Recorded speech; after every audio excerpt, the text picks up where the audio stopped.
The crystal chandelier cast fractured rainbows across Victoria Hayes's borrowed black dress as she adjusted her camera strap for the third time. The Plaza Hotel's ballroom buzzed with New York's elite, their laughter sharp as champagne bubbles against marble floors. She didn't belong here, and everyone would know it if they looked too closely. "Stop fidgeting," whispered Marcus Rivera, her friend from journalism school who'd somehow scored press passes. "Act like you own the place." Victoria nodded, raising her camera to capture the choreographed perfection of high society charity work. Through her lens, she spotted him immediately. James Whitmore stood near the far wall, phone pressed to his ear, his presence commanding attention even in silence. At 34, he was New York's most ruthless CEO, built like he could break someone in half but dressed like he'd rather buy their company and fire them instead.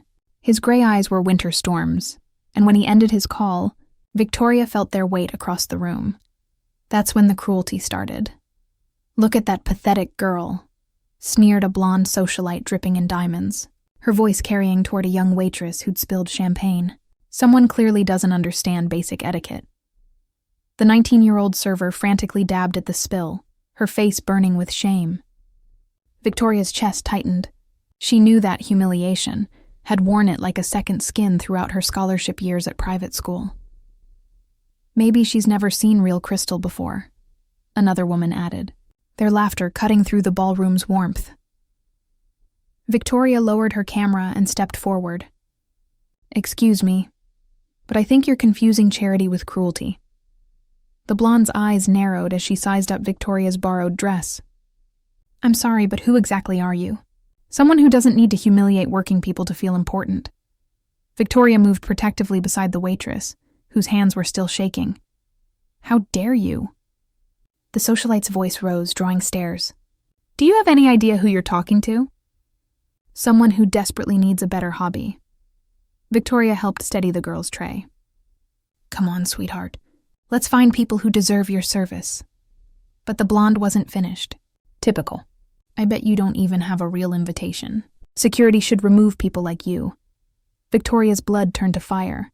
She'd heard those words before, felt that dismissal slice through her confidence too many times. Slowly, she turned back to face the group. "You know what? You're absolutely right. I don't belong in your world of fake smiles and manufactured kindness. But at least I have something your money will never buy." "And what would that be?" the blonde demanded. "A soul." The woman's face flushed crimson. "You have no idea who I am. My husband will destroy your little photography career before it even starts." That's when Victoria felt him behind her. A presence that made the air thicken. "Is there a problem here?" She turned and found herself staring into those winter storm eyes. James Whitmore stood close enough that she could smell his expensive cologne mixed with something more dangerous. Up close, he was devastating.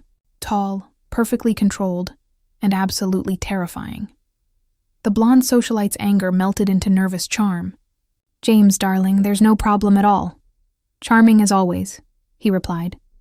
But his voice could have frozen the champagne fountain. Victoria looked at him, then at the women who suddenly seemed eager to disappear. Something wild and reckless stirred in her chest. She was tired of being dismissed, tired of watching cruel people win, tired of playing it safe. "You know what?" she said loud enough for half the ballroom to hear. "I don't need to defend myself to people like this." Before she could think, before she could consider consequences or cameras or career suicide, Victoria Hayes grabbed James Whitmore by the lapels of his perfectly tailored jacket and kissed him. It wasn't gentle. It was firm, determined, desperate. 5 seconds of absolute madness that made the entire ballroom fall silent. 5 seconds where she felt his surprise melt into something that might have been hunger. When she pulled away, James stared at her, his composure completely shattered. His lips were slightly parted, his controlled mask cracked wide open. "Thanks for the backup," Victoria whispered, her hand still pressed against his chest. "Sometimes you need to make a statement." She released him and walked toward the elevator as if she owned the world, leaving behind a ballroom full of shocked faces and a billionaire who, for the first time in years, didn't know what to say. But as the elevator doors closed, Victoria caught a glimpse of something in James's eyes that made her stomach drop. It wasn't just surprise or attraction, it was recognition. Victoria's hand shook as she unlocked her studio apartment door 3 hours later. The kiss had gone viral. Her phone wouldn't stop buzzing with notifications, messages from numbers she didn't recognize, and 3 missed calls from Marcus screaming about career-ending moves. She dropped her borrowed dress on the floor and collapsed onto her second-hand couch, staring at the ceiling. What had she done? The knock came at 11:47 p.m. 3 sharp raps that made her heart stop. She knew who it was before she opened the door. James Whitmore stood in her hallway, still in his tuxedo, looking like a storm barely contained in expensive fabric. "How did you find me?" Victoria's voice came out steadier than she felt. "I'm a billionaire. Finding people is what I do." He stepped forward, and she instinctively moved back, letting him into her tiny apartment. "We need to talk about what you just did." "It was an impulse. I'm sorry if I embarrassed you." "Embarrassed me?" James laughed, but there was no humor in it. "You kissed me in front of 300 people and half the city's press. Tomorrow morning, we'll be on every gossip site in America." I said I'm sorry. I didn't come here for an apology. He moved closer, and Victoria's back hit the kitchen counter. "I came here because I need to know why you looked so familiar." Victoria's blood went cold. "I don't know what you're talking about." "Yes, you do." His gray eyes searched her face with surgical precision. "I've been trying to place you all night. Then it hit me in the car ride over." He pulled out his phone and showed her a photograph. A young girl, maybe 16, standing outside a courthouse with tear-stained cheeks. "This is you, isn't it? Victoria Hayes, daughter of Robert Hayes." The name hit her like a physical blow. She turned away, wrapping her arms around herself. "My father died 8 years ago." "Your father embezzled $42 million from my company," James said quietly. "He destroyed lives, pension funds, retirement accounts. 3 people lost everything and took their own lives because of what he did." "Stop." Victoria's voice cracked. "When the investigation closed in, he killed himself rather than face justice. Left you and your mother with nothing but his debts and his shame." I said stop. She spun around, tears streaming down her face. "You think I don't know? You think I haven't lived with that every single day for 8 years? I changed my major, moved cities, tried to become someone else. But it doesn't matter, does it? I'll always be the daughter of a thief and a coward." James was silent for a long moment. Then he did something unexpected. He reached out and gently wiped a tear from her cheek. "I didn't come here to hurt you." "Then why did you come?" "Because," he said, his voice dropping to something raw and honest. "I saw myself in you tonight. The anger, the need to prove you're more than what people think you are. I've spent my whole life building walls to keep people out, and you just walked through mine like they were made of paper." Victoria looked up at him, seeing past the ruthless CEO to something wounded underneath. "What happened to you?" "My father was a monster. Physically, emotionally. He nearly destroyed my mother before she finally left him when I was 12. I swore I'd never be weak like her, never let anyone have that kind of power over me." His jaw tightened. "So I became him instead. Ruthless, untouchable, alone." "You're not him," Victoria whispered. "How do you know?" "Because a monster wouldn't be standing in my apartment right now, telling me the truth." James cupped her face with both hands, his thumbs tracing her cheekbones. "This is insane. You're the daughter of the man who almost destroyed my company. I should hate you. Do you?" "No." His forehead touched hers. "God help me, no." When he kissed her this time, it was different. Slower. Deeper. Full of all the broken pieces they were both trying to hide. Victoria's hand slid up his chest, feeling his heartbeat racing beneath the expensive fabric. "Stay," she breathed against his lips. "Victoria, if I stay, this becomes real. Complicated. Dangerous. I don't care. You should." But he kissed her again anyway, and this time neither of them pulled away. They made it to her bedroom in a tangle of desperate hands and shed clothing, 2 people trying to forget who they were supposed to be. Afterward, James held her against his chest, his fingers tracing patterns on her bare shoulder. "This changes everything," he murmured into her hair. "I know. My board will lose their minds. The press will crucify us. Your father and my company, it's the kind of scandal that destroys careers." "So we keep it secret," Victoria said, "just for a while. Until we figure out what this is." James pulled back to look at her, his expression unreadable. "You'd do that, hide?" "I've been hiding my whole life." "What's a little longer?" He kissed her forehead, but something flickered behind his eyes. Something that looked almost like guilt. "What is it?" Victoria asked. "Nothing. Just tired." He pulled her closer. "Go to sleep. We'll figure this out in the morning." But as Victoria drifted off in his arms, she didn't see the text message that lit up James's phone on the nightstand. "Charlotte, did you do it? Did you make contact?" James, "Yes, she has no idea." "Charlotte, good. Make her fall in love with you. Then destroy her like her father destroyed us. It's the only way to make this right." James stared at the messages for a long moment before deleting them and setting the phone face down. In his arms, Victoria slept peacefully, completely unaware that the man holding her was playing the longest game of revenge she'd ever know, until it was too late. 6 weeks later, Victoria stood in James's penthouse kitchen wearing one of his shirts, sunlight streaming through floor-to-ceiling windows overlooking Central Park. She'd never imagined happiness could feel like this. Quiet, simple, real. "You're thinking too loud," James said, wrapping his arms around her from behind. He pressed a kiss to her neck, and she leaned back into him. "Just wondering when the other shoe drops." "What do you mean?" Victoria turned to face him. "This, us, it feels too perfect. Like I'm living in someone else's life." "You are living your life. Finally." He tucked a strand of hair behind her ear. "No more hiding. No more shame about things that weren't your fault. My father's crimes weren't my fault, but the consequences were mine to carry." James's expression darkened slightly. "Do you ever hate him? For what he did to you?" "Every day. But I also loved him." Victoria's voice broke. "That's the worst part. Knowing someone you loved was capable of destroying so many lives. It makes you question everything. Every memory, every moment of affection. Was any of it real?" "I understand that more than you know." James pulled her closer. "My father made me believe love was just another word for control. That caring about someone meant giving them the power to destroy you. And now I'm terrified," he admitted, his voice raw. "Because you have that power, Victoria. You could destroy me completely. I would never hurt you." "I know." He kissed her softly. "That's what terrifies me most." His phone buzzed on the counter. James glanced at it and his entire body went rigid. "What's wrong?" "Nothing. Just work."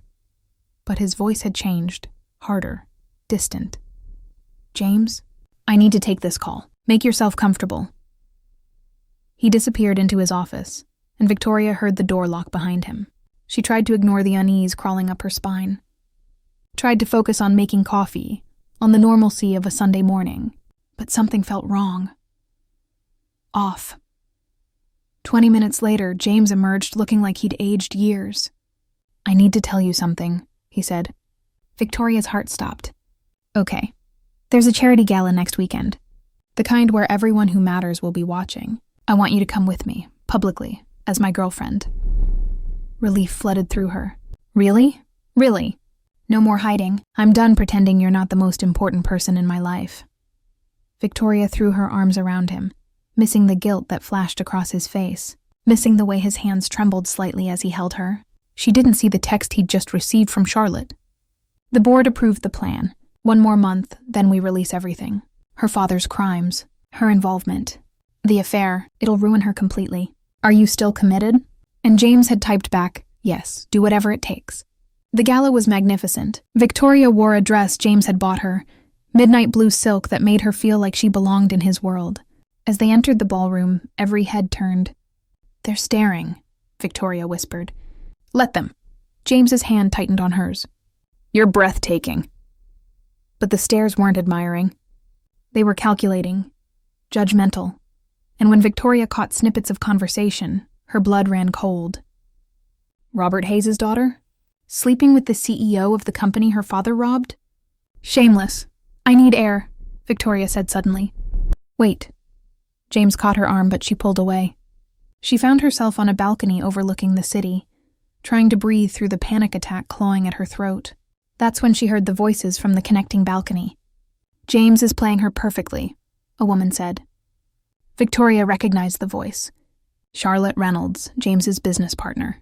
She actually believes he loves her. Charlotte, this feels wrong, another voice argued. Male, unfamiliar. She's innocent in all this. Innocent?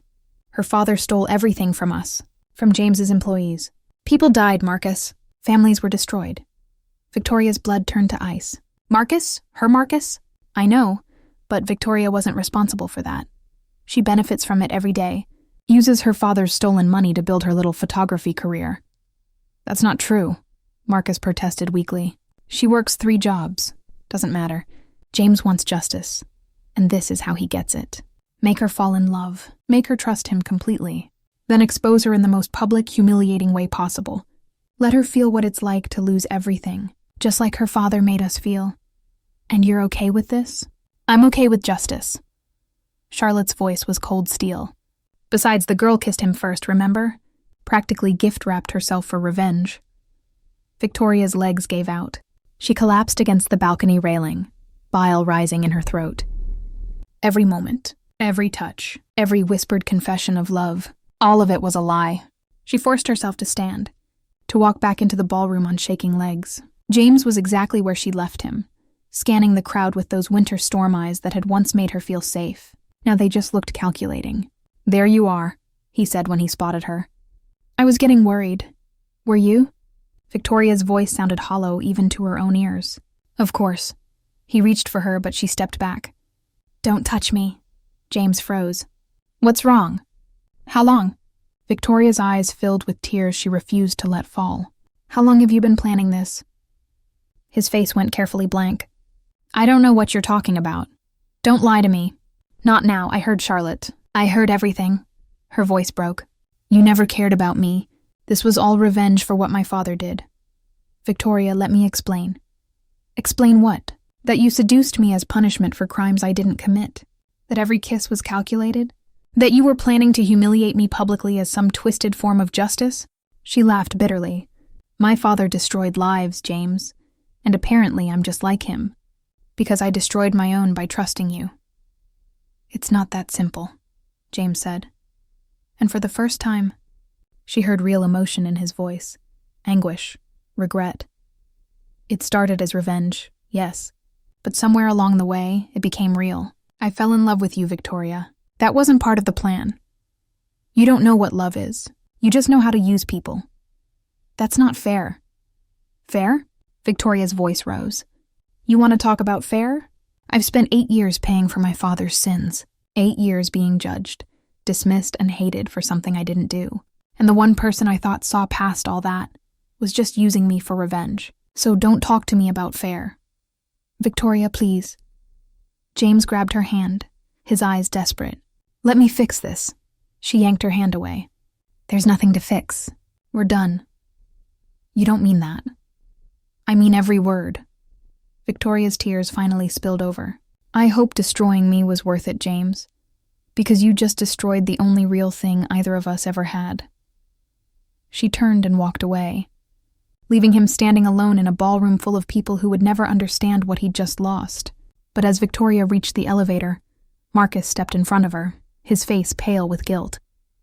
Vic, I'm so sorry. I never meant for you to find out like this. She stared at her oldest friend, the betrayal cutting even deeper. You knew. The whole time, you knew what he was planning. He's my employer. Charlotte is, they gave me my first break in journalism. I owed them. You owed me your loyalty. We were friends. I still am your friend, Marcus pleaded. That's why I'm telling you now. There's more. Something James doesn't know. I don't care. You will. Marcus grabbed her arm. Charlotte isn't just doing this for revenge. She's doing it because she's in love with James. Has been for years. This whole plan was her way of keeping you two apart. Victoria pulled free. It doesn't matter anymore. But as she stepped into the elevator, she saw James across the ballroom, saw Charlotte approach him with a triumphant smile, saw him collapse into a chair with his head in his hands. And despite everything, despite the lies and the betrayal and the calculated cruelty, some stupid part of her heart still ached for him, which only proved she was her father's daughter after all, doomed to love people who would destroy her, Victoria didn't go home. Instead, she found herself at her mother's grave in Queens, the first time she'd visited in 2 years. The headstone was simple. Sarah Hayes, beloved mother. No mention of wife. No mention of the woman who'd drunk herself to death trying to forget what her husband had done. "I'm just like you, Mom," Victoria whispered, her knees sinking into the damp grass. "I fell for a man who destroyed me. Except you chose wrong from the start. I thought I'd found something real." Rain began to fall, cold and relentless. Victoria didn't move. "Miss Hayes?" She looked up to find a woman in her 60s holding an umbrella, her face lined with years of hard-earned wisdom. "I'm sorry. Do I know you?"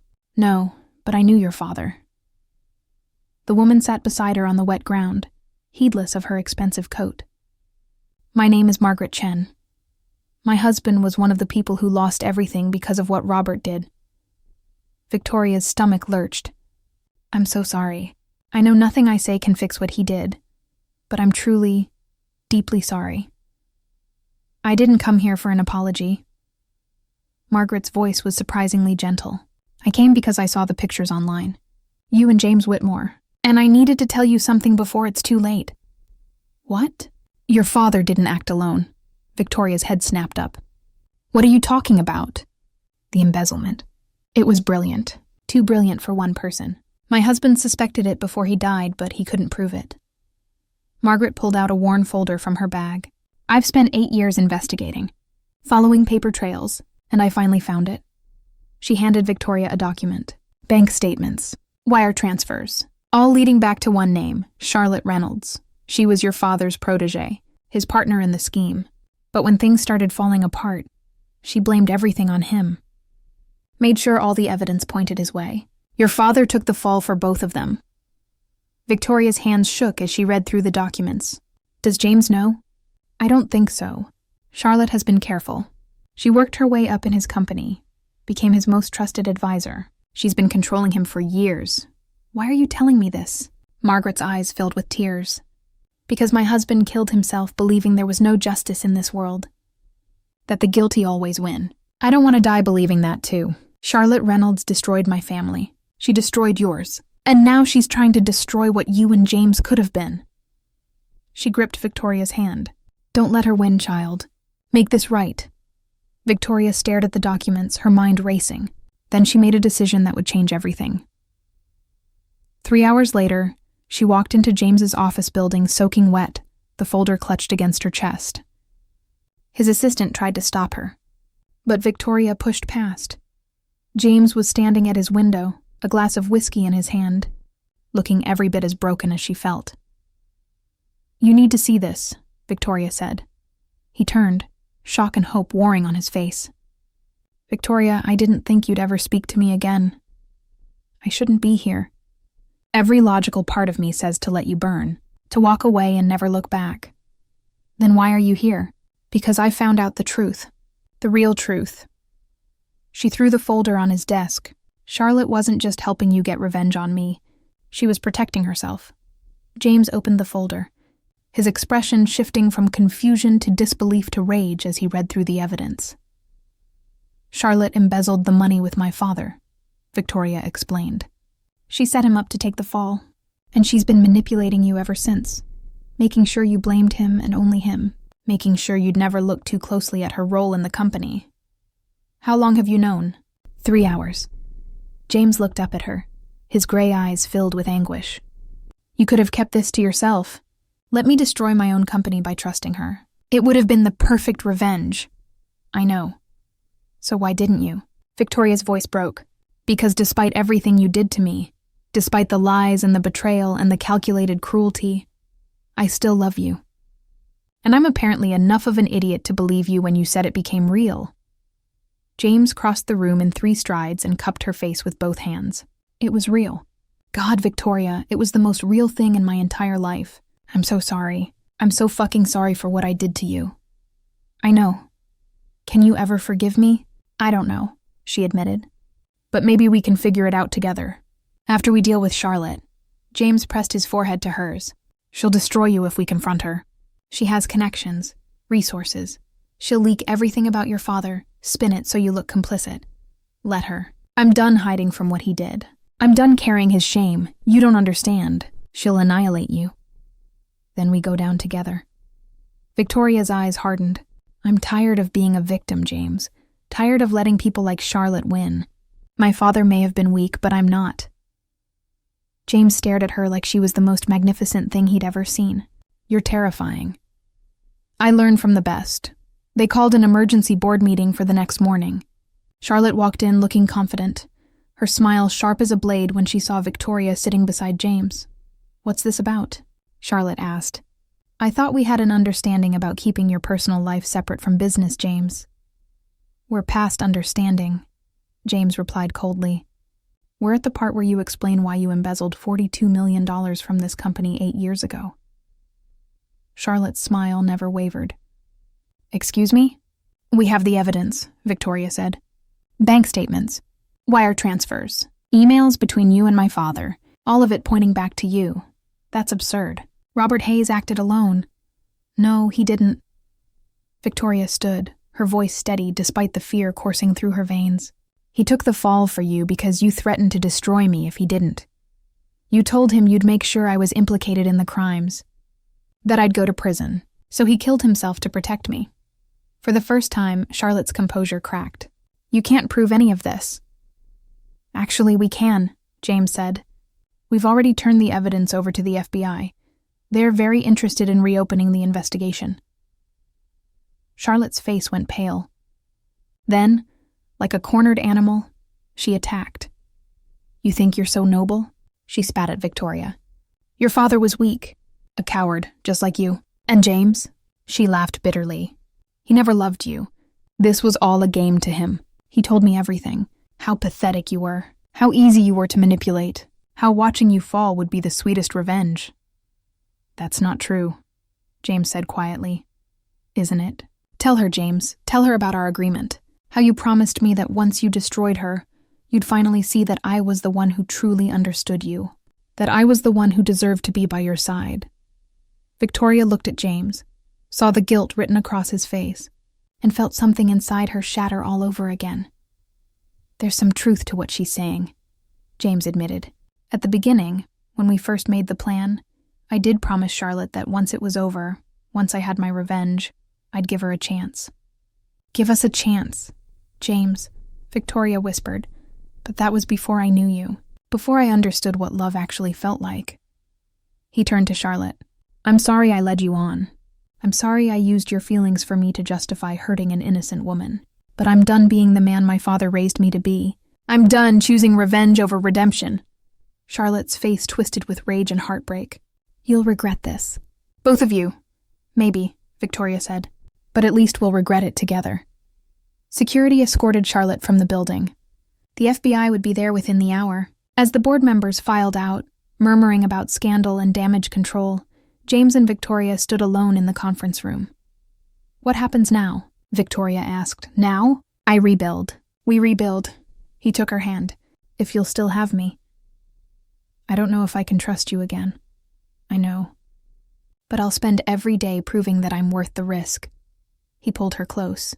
I love you, Victoria Hayes. I love your strength and your courage and your absolutely terrifying capacity for forgiveness.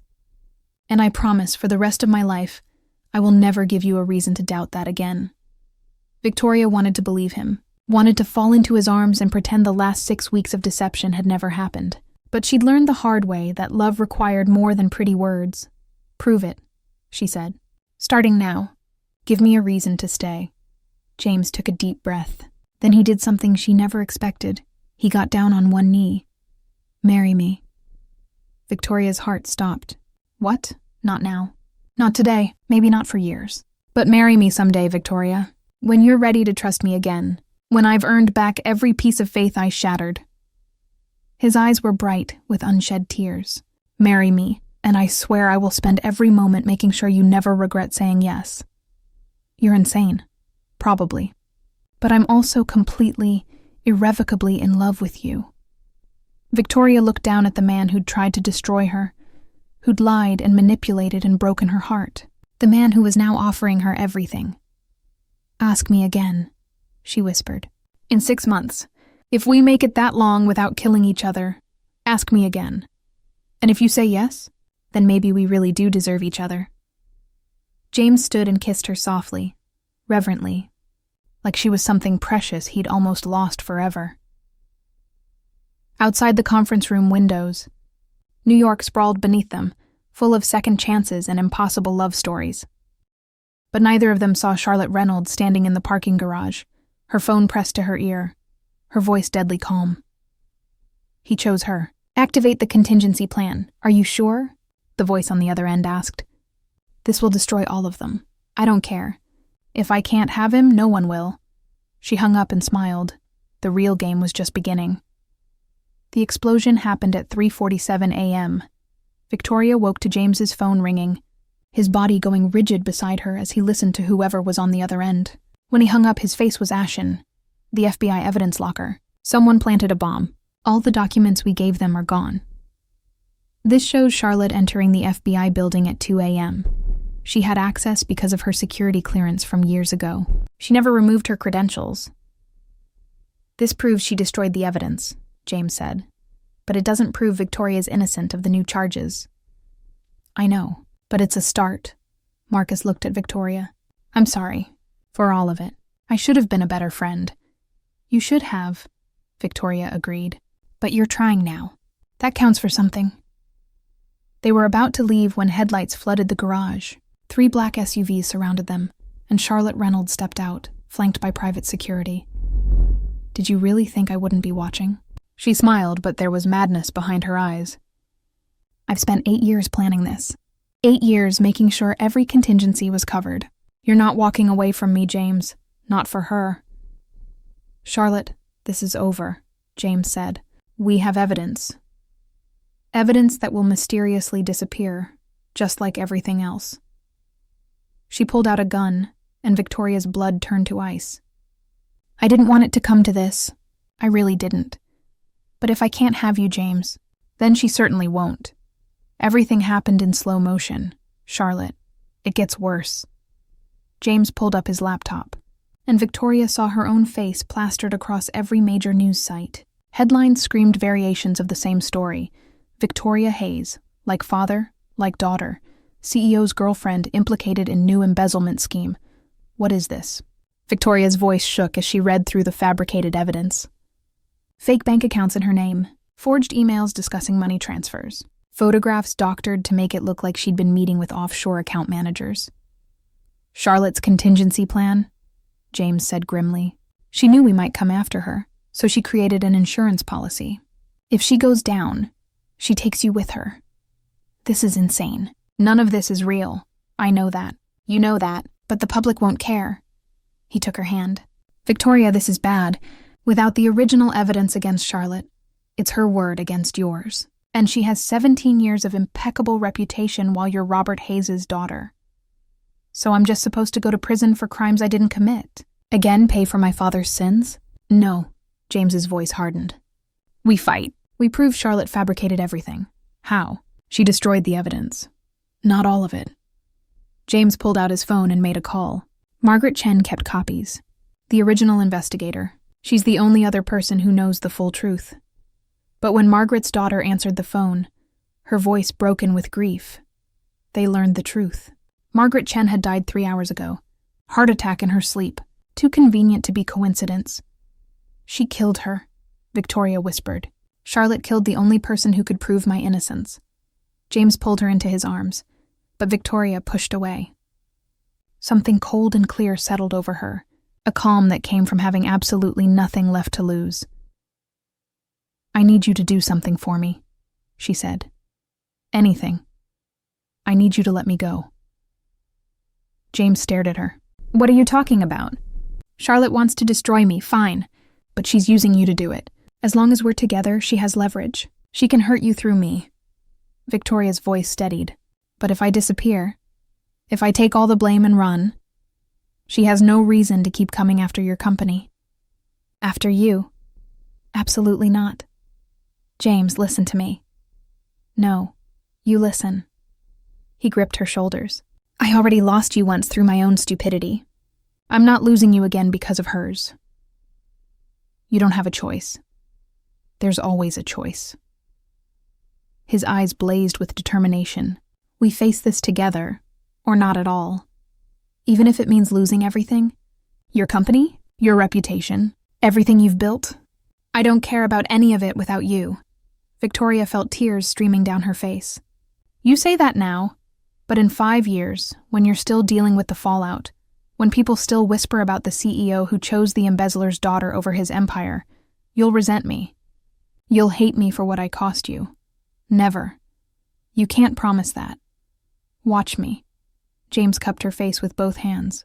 "You asked me 6 months ago to prove I love you, to give you a reason to stay. This is it, Victoria. I choose you. Over my company, over my reputation, over everything. I choose you. That's not romantic, James. That's stupid. Then I'm the biggest idiot in New York." He kissed her softly, "And I'm okay with that." Before Victoria could respond, James's phone rang again. This time it was Marcus. "Don't hang up," Marcus said immediately. "I know you have no reason to trust me, but I have something. Evidence that Charlotte planted the bomb. Security footage she didn't know existed. Why would you help us now?" Victoria asked coldly. "Because I'm tired of being a coward. Tired of choosing the easy path over the right one." His voice cracked. "You were my best friend, Vic. I should have protected you. So let me do it now, even if it's too late." They met Marcus in an abandoned parking garage at dawn, every moment feeling like a scene from a thriller. He handed them a flash drive with shaking hands. Charlotte raised the gun, aiming at Victoria. James moved without thinking, throwing himself in front of her. The shot echoed through the concrete space. James collapsed, blood blooming across his white shirt. "No!" Victoria caught him as he fell, her hands immediately pressing against the wound. No, stay with me. James, please." "I'm okay," he gasped, but his face was ghostly pale. "I'm okay." Charlotte stood frozen, the gun falling from her hands as she realized what she'd done. "I didn't mean to. I just wanted him to see, to understand that I was the one who truly loved him." "This isn't love," Victoria spat. "This is obsession. This is sickness." Marcus had already called 911 and sirens wailed in the distance. Charlotte's security team had disappeared the moment the shot fired, unwilling to be accessories to attempted murder. "I gave him everything," Charlotte whispered, tears streaming down her face. "My loyalty, my brilliance, years of my life, and he chose you. A nobody. The daughter of the man I framed. You framed my father." Victoria's voice was deadly quiet. He was weak. Stupid. He wanted to confess, to turn himself in. "I couldn't let that happen." Charlotte laughed bitterly, so I made sure all the evidence pointed to him. Made sure he understood that if he tried to implicate me, I'd destroy you. His precious daughter. He chose you over himself. He killed himself to protect me from you. He killed himself because he was a coward. Victoria stood, leaving James in Marcus's care, and walked toward Charlotte with purpose. "My father was a lot of things. A criminal, a weak man, someone who made terrible choices. But in the end, he loved me enough to die for me. That's more than you'll ever understand about love." She grabbed the gun from the ground and handed it to the police officers who'd just arrived, along with Marcus's flash drive. She just confessed to everything. Murder, embezzlement, framing my father. It's all recorded on his phone. Charlotte's face went white as Marcus held up his still recording phone. "You wanted evidence? There it is." As the police handcuffed Charlotte and read her rights, Victoria ran back to James. The paramedics were already loading him onto a stretcher. "I'm coming with you," she told them. James grabbed her hand weakly. "Told you I'd prove it, that I'd choose you. You're an idiot. You're idiot." He smiled despite the pain. "Forever if you'll have me." 6 months later, Victoria stood in the same ballroom where it had all started. But this time, she wasn't borrowing a dress or sneaking in with a press pass. She was the guest of honor at a charity gala, supporting families affected by financial crimes. James stood beside her, still recovering but alive. The bullet had missed his heart by 2 inches. Charlotte Reynolds was serving 25 years for attempted murder, embezzlement, and conspiracy. The real evidence against her had been recovered from Margaret Chen's safety deposit box, found by her daughter, and turned over to authorities. Victoria's name had been cleared.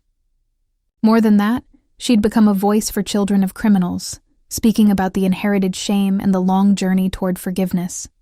"Are you happy?" James asked, his arm around her waist. "I'm getting there."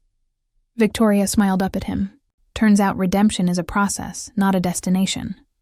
Speaking of process, James got down on one knee, just as he had 6 months ago, and pulled out a ring. "You told me to ask you again if we made it 6 months without killing each other." "I did say that. We made it. Barely. But we made it." His gray eyes, once winter storms, now looked at her with nothing but warmth. "Victoria Hayes, will you marry me? Will you let me spend the rest of my life proving that broken people can choose to heal together?" Victoria thought about her father, about Charlotte, about all the ways love could be twisted into something destructive. But she also thought about James throwing himself in front of a bullet for her, about choosing her over everything, about the hard, painful work they'd done together to become better versions of themselves. "Yes," she said, "but we're getting a really good therapist." James laughed and stood, sliding the ring onto her finger. "Already found one. We start next week." As he kissed her, the ballroom erupted in applause. Victoria Hayes, daughter of Robert Hayes, had finally stopped running from her past. Not because she'd forgotten it, but because she'd learned that who you come from doesn't determine who you become. That night, as they stood on James' penthouse balcony overlooking the city that had tried to destroy them both, Victoria felt something she hadn't experienced in 8 years. "Peace. What are you thinking?" James asked. "That we're both disasters. True. That we've hurt each other in ways that might never fully heal. Also true. And that somehow, against all logic and reason, we found something real in the wreckage." James pulled her close, pressing a kiss to her temple. "The best love stories aren't about perfect people, Victoria. They're about broken people who choose each other anyway, who do the hard work, who build something beautiful out of all their shattered pieces. Is that what we are? A love story? No." He turned her to face him, his expression serious. "We're a survival story. We're proof that you can face your demons, confront your past, and still choose love, even when it would be easier to choose revenge, even when it would be safer to choose loneliness." Victoria kissed him softly. "I love you, James Whitmore, even though you're dramatic and controlling and occasionally insufferable." "I love you too, Victoria Hayes, even though you're stubborn and reckless and have terrible taste in men." "Hey." Present company excluded, of course. They stood together as the sun rose over New York, two people who'd found each other in the worst possible way, and somehow made it mean everything. Their story wasn't perfect. It wasn't even close to the fairy tale either of them had imagined as children. But it was real. Messy and complicated and hard-won, and that made it worth more than all the perfect love stories in the world. The end.